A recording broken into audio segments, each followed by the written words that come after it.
Inday, ang aking alaga po ay may problema. Nanghihina po siya at ayaw nang makikipag-fight, no? Ayaw na niyang kumuha kahit isang tinatawag nating isang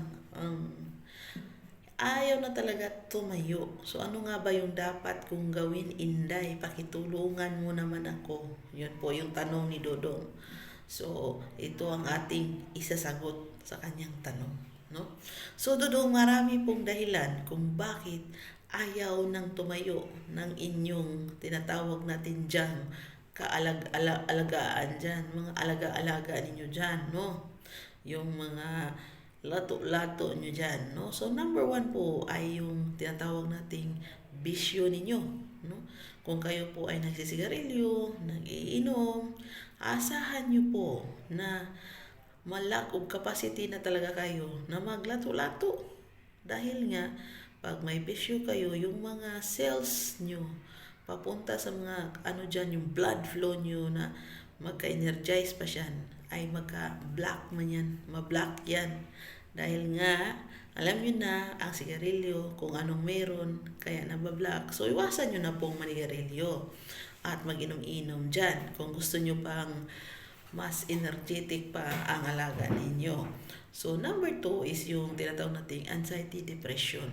Kahit gaano mo pa kagusto na ganuhin, pero hindi naman nanggagaling sa utak mo. Kasi number 1 roller talaga, controller sa ating katawan ay ang utak. Pag hindi to gumagana, anxiety, depression ka, ay of course, hindi talaga yan magfa-follow ang baba, no?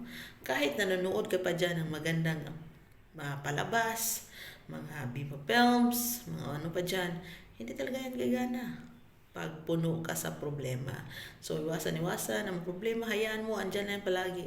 Pareho sa akin, tumaba ako dahil sa aking problema. Saan ka pa dyan? Dahil sa problema, tumaba si Inday, no? So, wala nang lato-lato si Inday, isa din yan sa kakataba ang pagkaroon ng walang lato-lato. So, number 3, alam nyo ng number 3, ay yung tinatawag natin yung mga pagkain, no? Ano yung mga kinakain mo dyan, Dodong? Huwag ka pong kain-kain ng basta-basta, lalo na yung mga tahong na expired na, ganyan, no? Mga tahong na marami na ding dyan. So, iwasan nyo na. Alam nyo na yung gusto kong sabihin. So, number 4, kung ano yung bakit mahina na yan, ano yung dapat mong gawin. So, mag-exercise po, no? Pwede mo siyang i-exercise. Pwede din yung asawa mo ang mag-exercise dyan, no?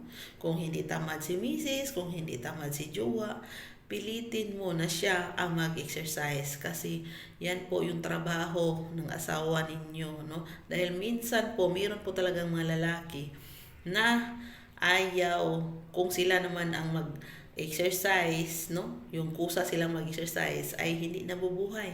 Pero pag pinahawak nyo po yan sa inyong mga, sa inyong partner, sa inyong asawa, at siya yung kusang magmamasahe, mag-exercise, of course, mabubuhay yan. Dahil walang hindi mabubuhay pag hinawakan sa kamay ng isang babae. Dahil powerful po ang kamay ng mga babae, no? Once na may hinawakan kami, nabubuhay yan. No? So, pag sinabi mo, wala na talaga, kasi hindi kayo nag-effort. Na lang kayo na, wala na talaga, na talaga to. Hindi kayo gumawa ng paraan para mabalik ulit yung init ng inyong pagmamahalan. So, magkaroon kayo ng communication kasi communication is the key and very important po talaga siya pagdating sa pagkaroon ng relasyon, no? So, usap-usap din pag may time. Wag masyadong mag-away-away palagi. Usap-usap din pag may time, no? Pahawakan mo, ipa-exercise mo sa kanya, no? Tamang haplos, wag ayaw tuka, hinay-hinay lang, i-massage ng maigi, at makikita mo yung blood flow niyan, kusa na yang babangon. At ma-energetic. Pag energetic, upuan agad. Yan po ang purpose, no? So, wag po kayong mag-ano talaga na hindi na talaga nabubuhay kahit anong gawin. Effort lang dudong at tamang healthy diet, no? So, sana may natutunan kayong kunting kaamawan dito sa channel ni NIV.